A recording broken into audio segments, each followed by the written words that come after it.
Are, ating liliguan are. Nakita ko kahapon ay puro kuto, ang daming kuto. Ay liliguan ko pagdating doon sa bahay. So sinundo ko na kahit ganun kainit dahil nga kailangan pagliliguan mo yung kambing ay maganda ang panahon, mainit para madali silang matuyo. Alam naman nating mahina sa lamig yung mga kambing, areho. At talagang may kuto ho are. Liliguan ko rin yung kanyang inahin. Yeah, ito. Me!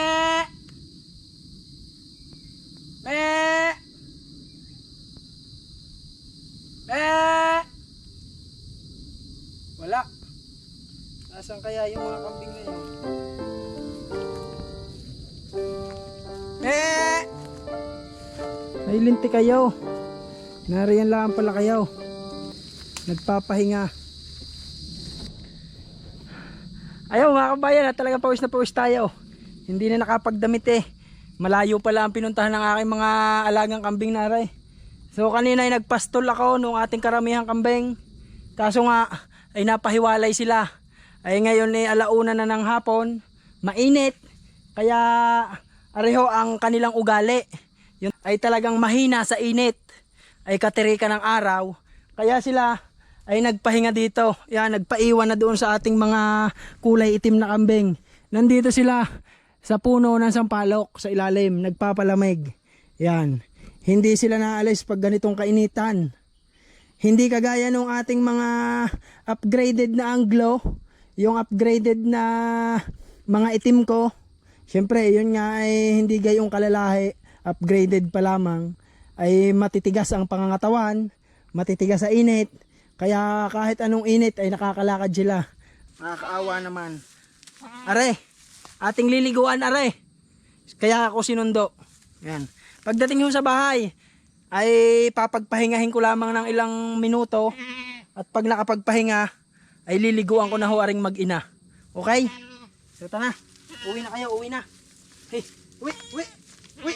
Hey, hey, hey, hey, hey, hey, hey, hey, hey.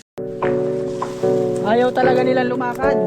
Magkagarning kainit ang panahon. Hey, I got something to say. I'm just so sick of hearing everyone complain. I know it's tough and I know there's pain, but hitting bottom is the only way to change. So I'll keep hustling, you keep struggling. Bitch, I'm humbling, keep mumbling, I'll keep up. Ang init. Akala ko'y malapit lang mga pinuntahan, malayo pala. Malapit na tayo sa bahay. Liliguan ko na ito.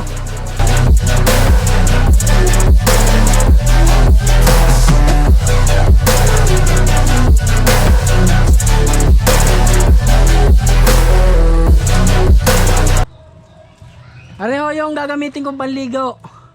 Panligo hari sa manok. Yung wash out. Areho base sa aming karanasan, base sa aming diskarte sa aming pag-aalaga ng mga hayop, ay kung hindi ho ganahan yung ipapanligo din, ay di, iba't iba ho tayo. Yan. Areho. Yan, wash out. Bali titimplahin ko muna sa tubig. Parang marami yata ang tubig ko. Tansyahan na lamang ang ginawa ko doon sa tubig. Sama buto maray. Lulublob na ho natin din eh. Areho, aray 2 weeks pa lamang. Tingnan nyo naman pagkakalaki. Ay pag Tagalog ho ang inyong alagaan, lugi sa panahon.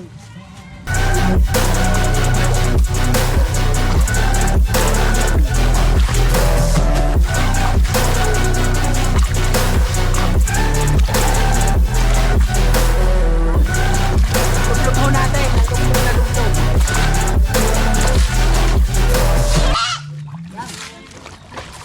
Ba't naman nilublob mo na?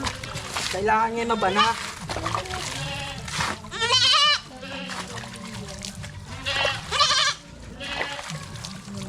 Ah, damay.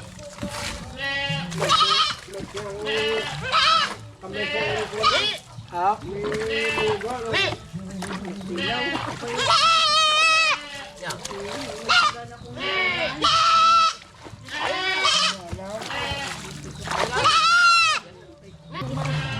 Yan. Ayos na ho ito. Atin munang papatuloyin. Medyo iintayin nating matuyo. makalipas ang mga tatlong minuto, ay papahiran ko na ho rin ang tuyong basahan. Wow. Areho. Dini ko muna nilagay sa bangkulong para makapagpaligpig siya. At mamaya ho ay aking pupunasan ng ng tuyong basahan. Yan. Pag kayo nga pala ay magliligo na kambing ay dapat siya magandang panahon. Dahil lamigin ito pag doon nyo niliguan sa ulanan. Pag mainit bago nyo liguan.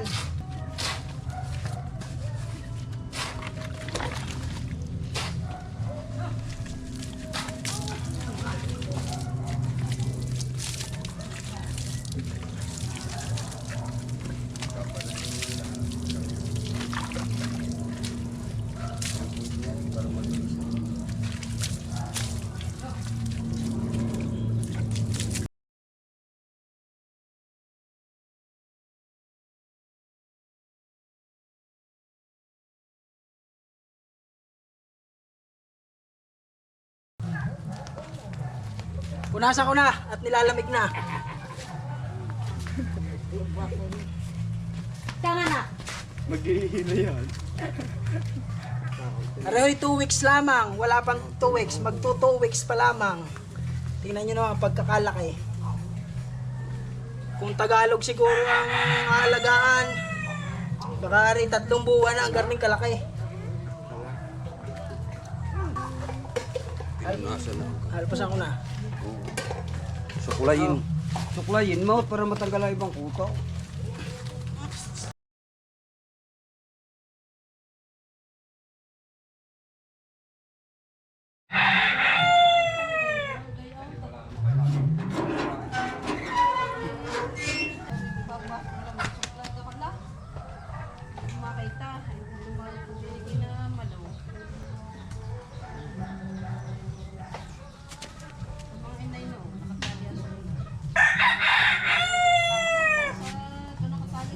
Miminada ba? Wala pa ano po dito ako. Batay yata eh. Yan miminada ba?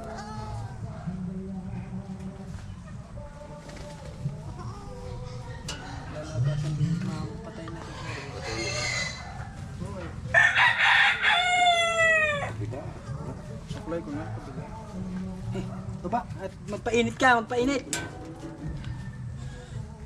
Laki!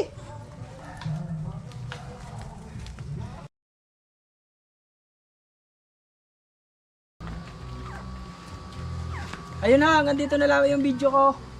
At shout out ho sa lahat ng mga bumili ng kambing ko. At sa patuloy na bibili pa ho. Maraming salamat sa inyo. Doon ho sa mga nag-i-inquire ng kambing ay tuloy lamang ho. At narito naman ako sasagot ho sa inyo. So doon ho sa taga Pangasinan, kay sir na bibili daw ng 2 kambing, ay di message nyo lamang huli ako o tumawag kayo sa number ko. So yan, sa mga bibili pa ho, ang aking Facebook ay nasa description ng video. Diyan ho sa baba. Tapos yun hong aking number, ilalagay ko na lamang ho dyan sa screen. Yung akin hong Facebook page ay Rios TV. At ang akin hong personal account sa Facebook ay Marlon Casalme Rios. Yan. Inyo na lamang hong i-search sa mga gustong bumili. Hanggang dito na lamang ho. Bye bye. Medyo makalat nga pala yung harapan dahil ako'y nagpapagawa ng isang maliit na bahay. Yan. Baka may makapanood ay kadumi naman ang inyong harapan. Ay hindi ho, ako'y nagpapagawa ng aking titirahan. Kayo gawin nagpapagawa din. Mag-comment lang ho kayo kung kayo may anak na o may bahay na. Yan. At kung kayo ho'y taga saan. Yun ho, ang aking panday si Josak. Si Pasak. Abangan nyo sa video ko si Pasak. Darating ho ang araw na magiging artista ko si Pasak. Alamin nyo ho kung bakit. Yeah, kung sino ang gustong makaalam ng kwento ni Pasak ay sasabihin ho natin yan. Yan, si Pasak. Bakit ho tinawag na Pasak? Magiging sidekick ko ho si Pasak.